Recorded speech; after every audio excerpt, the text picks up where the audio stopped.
मैले 3 आना 2 पैसा 3 दाम जग्गामा बनेको हेर्नुस् त। यो 30 फिट मोडा अनि 33 फिट लम्बाइ भएको अनि 20 फिटको रोडले दक्षिणतिर फर्केको जग्गा अनि अगाडि र पछाडि चाहिँ झ्याल भएको अरु सबै साइड क्लोज भएको असाध्यै राम्रो घरको डिजाइन लिएर आएको छु है। यो घरको अब हामी भुइँतला हेरौँ त। भुइँतलामा हेर्नुस् त जानी साथै आउँछ स्पेसियल कार पार्किङ। हेर्नुस् त यसमा 2टा कार पार्किङ गर्न मिल्छ अनि भुइँतलाको इन्ट्रान्स यताबाट छ है। यहाँ जानी साथै एउटा हजुरले लिभिङ पर्पसको लागि युज गर्न मिल्ने रुम छ भने त्यस्तै गरी किचन डाइनिङको स्पेस यहाँ छ अनि एउटा बेडरुम पनि छ है। अनि यतापट्टि हजुरले देख्न सक्नुहुन्छ बाथरुम भने यतापट्टि इनारको स्पेस पनि छ।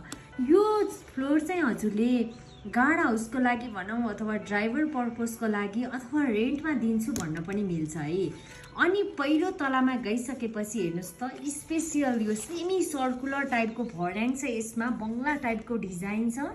हेर्नुस् त जानी साथै हामी इन्ट्री गर्छौँ स्पेसियस लिभिङ रुममा, जहाँनिर चाहिँ टिभी हामीले यहाँ बसेर हेर्न सक्छौँ भने किचन डाइनिङको स्पेस पनि असाध्यै स्पेसियल छ है। यो ओपन कन्सेप्टको किचन डाइनिङ र लिभिङ रुम। हेर्नुस् त बाल्कनी किचनको लागि यहाँ छ भने लिभिङको लागि त 6 फिटको एउटा रुम बराबरकै बाल्कनी छ है। यो चाहिँ एक्सटर्नल डाइनिङ पनि युज गर्न मिल्छ भने एउटा गेस्ट बेडरुम दिएको छ अनि एउटा चाहिँ कमन बाथरुम। अब हामी पहिलो तलामा पछि दोस्रो तलामा जाउँ।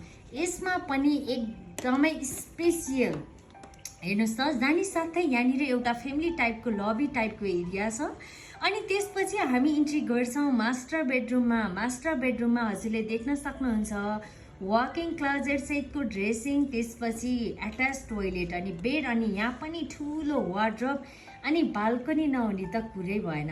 त्यस्तै गरी हेर्नुस् त अर्को हाम्रो नर्मल 2वटा बेडरुम छ भने यसमा चाहिँ यसको लागि यता बाल्कनी अनि यसको लागि चाहिँ यता बाल्कनी छ भने त्यसको लागि कमन टोयलेट यहाँ छ है। अब हामी टप फ्लोरमा जाउँ। टप फ्लोरमा गइसकेपछि एउटा कमन स्टडी रिफ्रेसिङ स्पेस राखिएको छ अनि एउटा स्टोर रुम छ, एउटा लन्ड्री छ भने ओपन टाइपको टेरेस पनि छ। यो घरको प्लान हेर्नुस् त 3 आना 2 पैसा 3 दाम जग्गामा स्क्वायर फिट जम्मै 841 स्क्वायर फिटमा यस्तो मिलेको प्लान। अब यसको 3D को त के कुरा गर्नु, 3D त झन् असाध्यै राम्रो छ है। हेर्नुस् त पुरै व्हाइट कलर कम्बिनेसनमा यसको बाल्कनीको डिजाइनहरू हेर्नुहोस् अनि त्यसपछि यसको प्लास्टरको बुट्टाहरूको डिजाइन हेर्नुहोस्, झ्याल हेर्नुहोस्, ढोका हेर्नुहोस्, कोही कुराको कमी छ र यस्तै नक्सा बनाउन चाहनुहुन्छ भने चाहिँ आज नै हामीलाई सम्झनुहोस् है।